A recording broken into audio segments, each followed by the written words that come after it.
শীতকালে মটরশুঁটির কচুরি খেতে সবারই ভালো লাগে, কিন্তু ওই যে পুর ভরা ঝামেলার জন্য অনেকে এটা বানাতে চান না।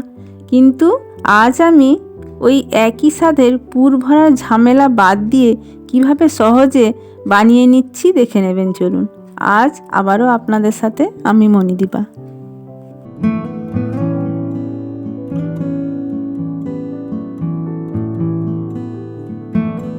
প্রথমেই আমি কচুরির জন্য এখানে কিছুটা আটা এবং ময়দা নিয়েছি। 1 ভাগ আটা এবং 2 ভাগ ময়দা লাগবে। আমি এই বাটির 2 বাটি ময়দা নিয়েছি এবং 1 বাটি আটা নিয়েছি ও এই বাটির 4 ভাগের 1 ভাগ আমি সুজি দিয়ে দেব।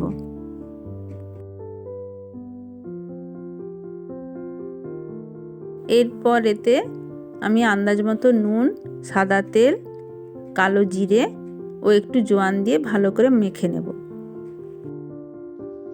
এবার এতে আগে থেকে সেদ্ধ করে মেখে রাখা মটরশুঁটি ও তাতে অল্প অল্প জল দিয়ে ভালো করে ডোটা মেখে নেব।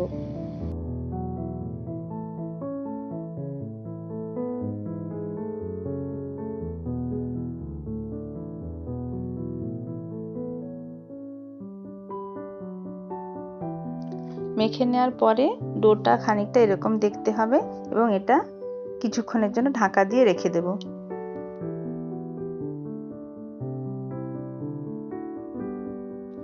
অন্যদিকে আমি সাদা আলু তরকারি করার জন্য গ্যাসে কড়াই বসিয়ে দিয়েছি এবং তেল দিয়ে দিয়েছি।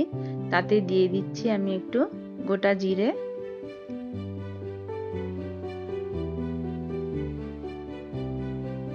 দুটো শুকনো লঙ্কা, দুটো তেজপাতা দিয়ে একটু নেড়ে নেব।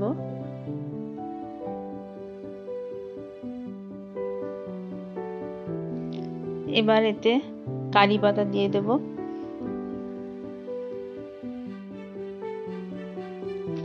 এবার এতে একটু অল্প হিং দিয়ে দেব।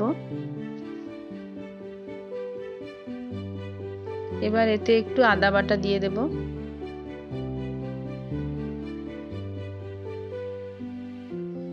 এবার এতে আগে থেকে আলু কেটে সেদ্ধ করে রাখা দিয়ে দেব এবং ভালো করে নেড়ে ওতে জল দিয়ে ঢাকা দিয়ে দেব।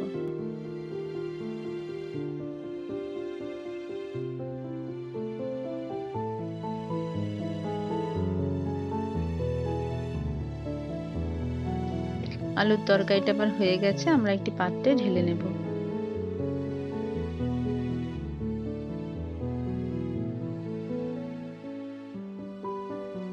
আমি যে ময়দাটা মেখে রেখেছিলাম এইরকম গোল গোল করে লেচি কয়েকটা আমরা কেটে নিয়েছি। এখানে কয়েকটা লেচি আমরা বেলে নিয়েছি, এগুলো এবার ভেজে নেব।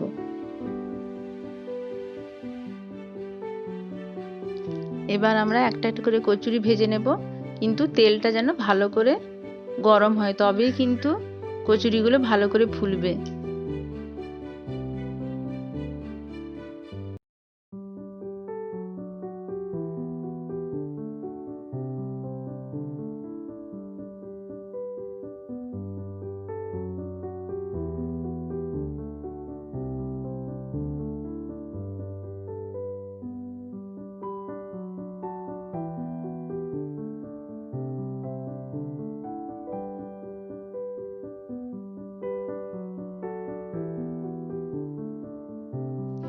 এই নিন, তৈরি হয়ে গেছে সবার প্রিয় মটরশুঁটির কচুরি ও সাদা আলুর তরকারি। আমার এই রেসিপিটি যদি আপনাদের ভালো লেগে থাকে অবশ্যই একবার ট্রাই করবেন এবং তার সাথে ভুলবেন না লাইক, শেয়ার, কমেন্ট ও সাবস্ক্রাইব করতে এবং বেল আইকনটি অলে সিলেক্ট করে রাখবেন। আর যদি আর অন্য কোনো রান্নার পদ্ধতি আপনাদের জানার ইচ্ছে থাকে তাহলে অবশ্যই কমেন্ট করবেন, আমি ভিডিও আনবো। তো আজকের মতো এখানে, আবার পরের ভিডিওতে দেখা হবে।